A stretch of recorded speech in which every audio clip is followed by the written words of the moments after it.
நேத்து எவ்வளவு பரிசுத்தமா இருந்தேங்கிறத நான் பாக்குறது இல்ல. எதை பாக்குறேன்னா, நான் முன்னாடி உள்ளவைகளை அடுத்த நிமிஷம் என்னால பரிசுத்தமா இருக்க முடியுமான்னு பாக்குறேன். அல்லேலூயா. பவுல் சொல்றாரு, வேதம் கற்றுக் கொடுக்கிற விஷயம். நீங்களும் நானும் நினைக்கிறோம், போன வாரம் பரிசுத்தமா இருந்தோம், இதுவரை பரிசுத்தமா இருந்தோம், இதனால நான் லக்கை அடைந்துருவேன், தொடர்றதுல நான் சரியா இருந்துருவேன் நினைக்கல. அவர் சொல்றாரு, நான் பிடிச்சிட்டேன்னு எதையுமே நினைக்கல. எதற்காக நான் பிடிக்கப்பட்டேனோ அதை நான் பிடிச்சிட்டேன்னு நான் சொல்லவே இல்லை. ஏன்னா நான் பின்னானவைகளை என்ன பண்ணுகிறேன், எப்பொழுதும் மறக்கிறேன். நான் இன்னைக்கு சொல்றேன், நேத்து பரிசுத்தமா இருந்தீங்கன்னா மறந்துருங்க. இன்னைக்கு எப்படி இருக்கிறீங்க? நேத்து ஒரு அதிகாரம் வாசித்தீங்கன்னா மறந்துருங்க. இன்னைக்கு என்ன பண்ணீங்க? நேத்து 1 மணி நேரம் ஜெபம் பண்ணீங்கன்னா மறந்துருங்க. இன்னைக்கு என்ன பண்ணீங்க? நாளைக்கு என்னால என்ன பண்ண முடியும்? யார் தொடருகிறவர்கள் என்று சொன்னால், பின்னானவைகளை மறக்கிறவர்கள் தொடருகிறவர்கள். அல்லேலூயா. நீங்க ட்ரெயின்ல போய் பார்த்தவங்களா இருக்கலாம், இல்ல பஸ்ல டிராவல் பண்றவங்களா இருக்கலாம். காலையில ஒரு 10 மணிக்கு ஏறினீங்க அப்படின்னு சொன்னா, கரெக்டா 12:30 இருந்து 1 மணிக்குள்ள எங்கேயாவது அந்த பஸ் லஞ்சுக்கு அப்ப நிப்பாட்டிட்டு அவர் சொல்லுவாரு, 20 நிமிஷம் வண்டி என்ன பண்ணும், நிற்கும், அல்லது 10 நிமிஷம் நிற்கும்.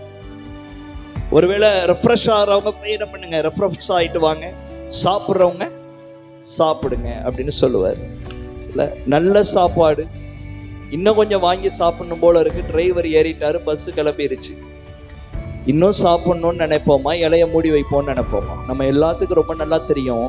ஏன்னா நான் போகிற இலக்கு என்ன பண்ணிடும், தாமதமாயிரும். நான் சென்னைக்கு போகணுமோ, கன்னியாகுமரிக்கு போகணுமோ, நான் 10 ரூபா வடைக்காக நின்றுட்டு இருந்தேன்னா என்னால எங்க போக முடியாது. நான் போக வேண்டிய, அடைய வேண்டிய இடத்துக்கு என்ன பண்ண முடியாது, போக முடியாது. இன்னைக்கு ஆனா இன்னைக்கு டிரான்ஸ்போர்ட் நிறைய மாறிடுச்சு. ஒரு பஸ் இல்லைன்னா இன்னொரு பஸ்.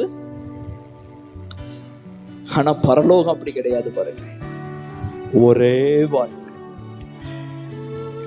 இந்த பயணத்தை தான் ஓடிக்கிட்டு இருக்கோம். இந்த இடையில கிடைக்கிற நல்ல மீல்ஸும் சமோசாவும் டீயும் என்ன தெரியுமா, நமக்கு கிடைக்கிற சம்பளம், வேலை, பிள்ளைங்க.